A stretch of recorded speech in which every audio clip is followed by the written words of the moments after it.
Heihei Nalu, the art of Hawaiian wave sliding, has been around for thousands of years. Hawaiians perfected it long before the rest of the world noticed. But in the 1920s and 30s, when the movie camera suddenly arrived, surfing was rediscovered and broadcast worldwide. For the first time, people outside Hawaii could actually see Hawaiian watermen riding waves. Then in the 1940s and 50s, surf films like Riders of the Storm went color and toured American community halls all across America, helping to popularize the sport. But that shift pushed Hawaiians out of the frame, making it look as if surfing had been invented in California or Australia. By the early 1960s, the sun-soaked surf style was already becoming commercialized. Coppertone's iconic imagery, created in the 1950s and hugely popular through the 60s, sold the idea of the perfect golden pan, shaping what mainstream America imagined surfing looked like. And again, Hawaiians were almost nowhere to be seen. And what gal can resist a man with a copper-tone tan? Then, in 1966, the endless summer arrived with its clean style and warm tones, helping to refine surf culture, even as the deeper Hawaiian roots continued to slip out of sight.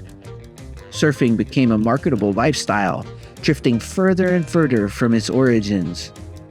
By the 1970s, surfing hit full pop culture status.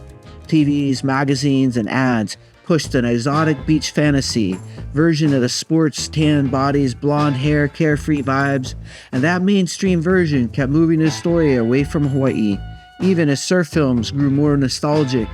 Movies like Big Wednesday brought memories and emotion back to the genre. It also opened the door to more commercialization. At the same time, a new generation of Hawaiian watermen was getting ready for a resurgence. In the 1980s, big wave surfing locked itself into the spotlight.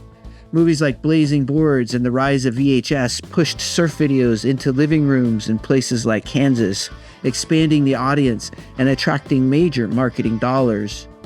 Innovators like Kelly Slater and Matt Archibald shaped the 1990s, paving the way for films like Thicker Than Water, which blended global travel with a quieter, soulful approach and a nod back to the roots of the endless summer. And by the 2000s, surf films had become cinematic.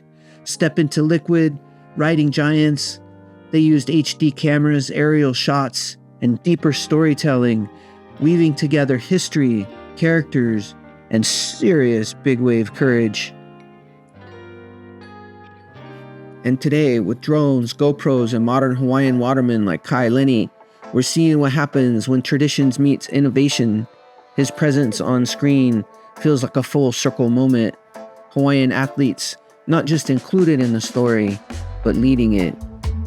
Inspired by the watermen of the 1970s like Eddie Akau, Ben Aipa, and Jerry Lopez, and the power of the 1980s generations with surfers like Derek Hull and Buttons. From silent reels to digital barrels, surf films keep evolving.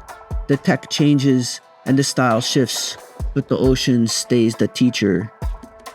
And as long as people are riding waves, the world will keep learning what Hawaiians have always known. Heihei Nalu is more than a sport, it's a relationship. Aloha.